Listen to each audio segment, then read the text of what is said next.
Matapos nga ang ilang kongresista, sila Senador Jinggoy Estrada at Senador Joel Villanueva naman ang itinawid sa paghingi umano ng kickback sa mga flood control project. Itinuro sila ni dating Bulacan 1st District Assistant Engineer Bryce Hernandez na humarap sa Kamara kanina. Iyan ang tinutukan ni Tina Panganiban Perez. Kaya kahapon, ligtas ka na. Umano sa mga flood control projects sa Bulacan.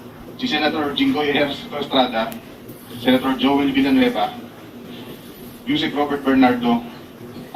Serious meeting po talaga nagpapasarap sa mga... Jinggoy po ay nagbaba ng 355 million ngayong 2025 sa mga ilang projects sa Bulacan.